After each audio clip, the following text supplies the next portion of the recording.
What's up, YouTube? This is Carlos with Twins Reef. I want to apologize. It's been a while since I uploaded a video to my YouTube channel. It's just been difficult.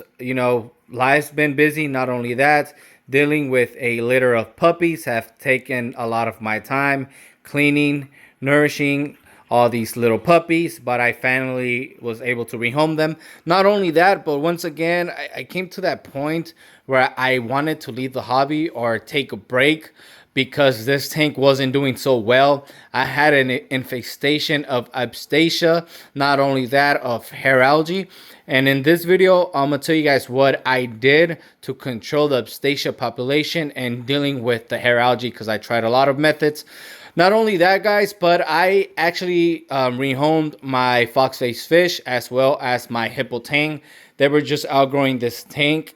They were really big and healthy, and I think it was just best for me to rehome them. So, as you guys can see right away, we have two new fishes, and one of them is right here, the sculpa tang that I had bought them because I was asking the owner of the fish store what fish was good with algae.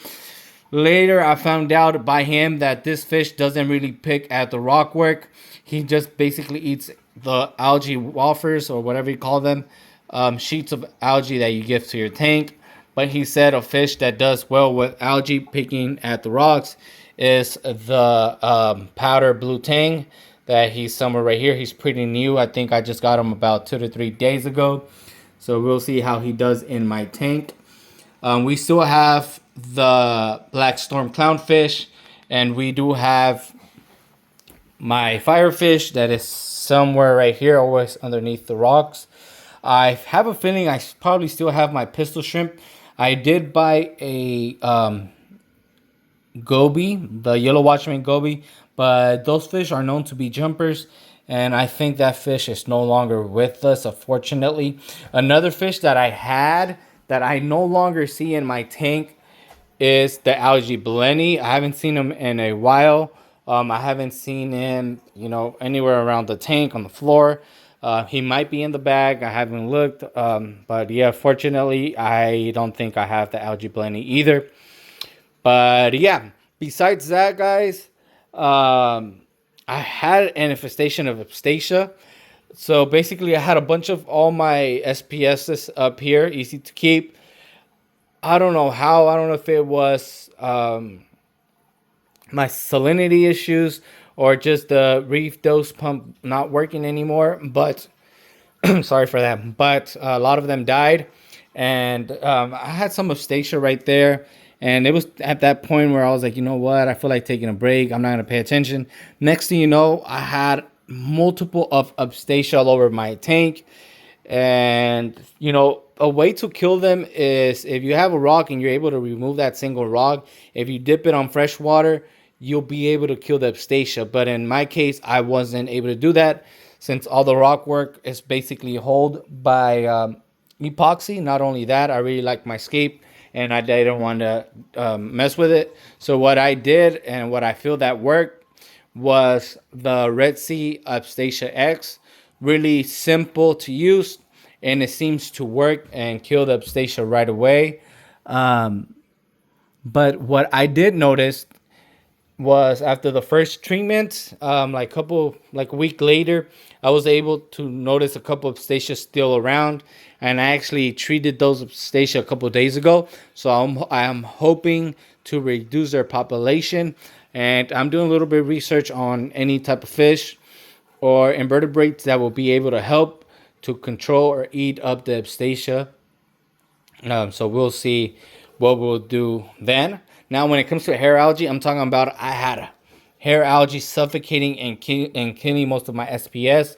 Some of my Euphilia, just suffocating them, killing them all over this rock work right here on the top. You might still be able to see some. Probably have some somewhere a little bit right there, as you guys can see. So what I was actually doing at first was doing water changes. And it wasn't working. Again, I got that sculpa tank, and yeah, he doesn't pick at no algae. I recently got that blue, the powder blue, which here and there I do see him picking at the rock work. But we just got them 3 days ago, and this hair algae issue has been going on for more than a month. Same thing with the Aipstasia since the last upload on this tank. That's when, everything hit rock bottom with my aquarium. So what I did, something I didn't want to do, because I don't really like using chemicals. I always like doing everything, the natural route. But what I found to work for me was this product called Flux RX. Basically, attacks all the hair algae and some other type of algae variants out there, and it really worked. It's just a slow procedure. It takes a while for it to remove the hair algae. Afterwards, here and there throughout the week, I think it takes a week for the treatment. But during that week, I'll pick at some hair algae, and I didn't really see no hair algae until recently, because that first week and when I used it. The following week, I decided to treat the Aipstasia, to go after the Aipstasia, because I want to be in the hobby. I want to get corals. I want to have a happy and successful reef. So afterwards, I attacked the Aipstasia with the Aipstasia X. I guess just them dying brought the nutrients up, and here and there, I started to get hair algae issues again. Not only that, there was a couple corals I was trying to save that they did have a little bit of hair algae. I put them in my sump, so I don't know. Some of that algae could have probably transferred itself to my display tank. So once again, I'm going to treat with Flux RX. Since there isn't a lot of hair algae like I first had in the beginning, I'm hoping that this time will be the last time I dose and I treat this tank with Flux RX. Underneath, my light's not on anymore. But down here, guys, I actually have a bunch of my mushrooms. I know the camera won't be able to pick them up, but right there I have some mushrooms. We have some jawbreakers. We have some golden gonzo, some red discosomas, some Superman mushrooms that basically detach themselves from the rock. I am using the AI Prime. I am going to sell these, and afterwards I'm thinking of doing a refugium to control those nutrients so they could have the nutrient consumption.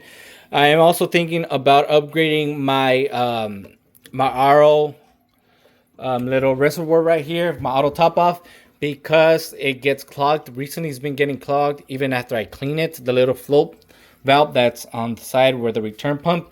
So I'm thinking of using an auto top off system for the tank.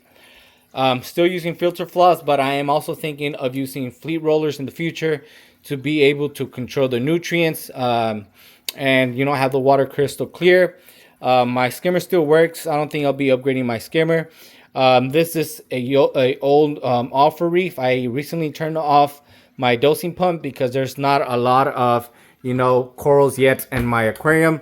I am using the Red Sea Pro Salt, which I think is sufficient with this amount of corals that I have. I was dosing because I had a bunch of SPS there, but now I don't really. So I think, doing water changes every 2 weeks should be fine. Yeah, not only that, guys, but recently Hygger sent this gyre type of pump, which I really like. I like the fact that it's basically irritating the water on the top, bringing some oxygen in and increasing my pH levels to my water. I did turn off my pH monitor though. But yeah, I decided to put my MP40 in the back there, my other MP40 to the right, and my gyre, my hygger gyre style pump on the top that brings a lot of water circulation, irritation above, which I think it's a benefit when it comes to the tank. Yeah, let's go now with the corals. Let's start with the Euphilia. These corals are doing okay, not the best. I've seen that this hammer right there isn't doing so well. The flesh tissue to the base isn't looking so well, but these other two are looking good. That one there, that's one of my favorites. I've noticed that a head died off, and another one underneath right there seems like it wants to die off. It's not doing so well. This one's also one of, I think most of them are my favorite, but this purple tip one's doing good, healthy. This one here, you guys can see, isn't doing so well. and that one as well is not doing so well. One of the reasons why my corals aren't doing so well is because my heater guys went out. I had a Phoenix heater. I think there it was. What are they called? I still have one. Titanium heater. I still have one because I had bought multiple, but this one is the other one is a 200 watt Phoenix heater. So what happened? I think that some moisture got into control, and it burnt it. I never smelled it. Never heard anything like weird when it came to that heater until I actually, was like, let me clean my tank, let me get more into it, and that's when I noticed. I don't know for how long I didn't have a heater running, so it's always good to have like a temperature monitor device. I had one and I still have one laying around. I just don't use it in this tank. I should learn from my previous mistakes when I lost like $500 worth of corals due to a heater going bad. But I guess that some people just never learn from their mistakes. Talking to myself. Now, torches, they're doing okay. This one, I seen that it's not doing so happy, so we'll see. But when it comes to my dragon tamers, they are doing really good. This type of like lettuce coral, I don't know what's it called, also doing good. And this green slimer is doing good as well. I seen a little bit of growth on it. A coral, guys, that at first I didn't really like, and now I love, probably because it's a hardy coral, and it's actually pretty nice if you look at it, is this blue stylos. Super easy to keep. It's something different. In person, you can see the blue, the nice polyps, the color. One of my favorite SPS so far. Now, my mushrooms, Sunkist, split. At one point, this mushroom here was that big, but it decided to split, and yeah, it split a couple, like a week ago, and it's doing good. Here and there on the rock work, you'll see a bunch of mushrooms, just random places. That's why whenever I see mushrooms now detaching themselves, I just put them in the sun because I don't want them to overpopulate this tank, because there's a couple corals that I want to keep. I want to try to get some SPS. Green star polyp finally started to open up. One of the easiest corals. I was having issues with it, and now it's opening up. Mushrooms here again doing good. New coral that I got is this Fabia, $15. Bought it from a local reefer. The golden gonzo Sunkist Superman rock doing good. Not a lot of corals like we used to have before, for those that's been following me for a while. Another new coral that I got is this one here. I do not know the name for it. Got it for $15 out of an auction, so we'll see how it grows. And yeah, it sucks losing corals, especially I had nice SPS and they died. That's what happens when you don't take care of your tank. And here are some Ghanies. I've never had luck with Ghanies since I set this tank up. But Ghanies, they're really forgiving and they could thrive. Don't mind the one all the way to the left. That one's probably on its way out. But there is some hope for these ones here. I bought a bunch of hermit crabs because they also pick out the algae, and they tend to clean up your corals from any algae. And I've seen them do it here with the Goniporas, and I actually think it's helping them to open up. I don't know if this flow is too much for them. So that's why I'm thinking of actually setting up another fish tank and using this hygger gyre style pump for it. I'm thinking using sort of getting a tank, not as tall as this one, the height a little bit shorter. So we'll see what type of tank I have, but I want to keep more like SPS, softies, mushrooms, Goniporas there, and have this tank mostly dominated by SPS. But we'll see how everything goes in the future. But yeah, what else can I tell you guys? Something I've never done before, buying multiple snails. I bought a bunch of Mexican turtle snails, different other species of snails. I even bought the snails that they dig themselves up on the sand bed and clean up or eat up any debris. Reason why I bought a bunch of snails, because this tank will get a bunch of algae on the glass, and every day basically I'll have to clean my glass, and there'll be times where I'll be lazy and I'll wait a week to clean up the glass. So I bought these snails so they can consume and clean the glass, as well as buying multiple hermit crabs and things like that. Again, the new fish are the scuba tank. I think that's proper name, and the powder blue tang. Probably some other fish I want to add here are the green mandarin and the red mandarin goby. I was told that you got to introduce them at the same time for them to not fight, and probably a blenny and some type of wrasse, and that'll be it when it comes to having fish here. I know that these tanks are gonna outgrow this tank at one point, so what I'm thinking of doing by then is just rehoming them. The only reason I have them here because I want them to consume all the algae that is left after I'm done treating the Flux RX, and then hopefully these tanks do their job. I thought about getting another fox face because I do have some bubble algae, but if I do not get a fox face, I'm thinking of getting emerald crabs. But again, with emerald crabs, for some reason they die in my tank. I don't know why. But yeah, that's pretty much it, guys. There's nothing really new when it comes to livestock corals because this tank has been going through a lot when it comes to hair algae, Aipstasia, bubble algae, and just me, not doing the proper husbandry when it comes to this tank. Like not knowing that my heater went out, not knowing that my salinity test kit wasn't calibrated. Not only that, but not knowing that my Reef dosing pump wasn't working anymore and things like that.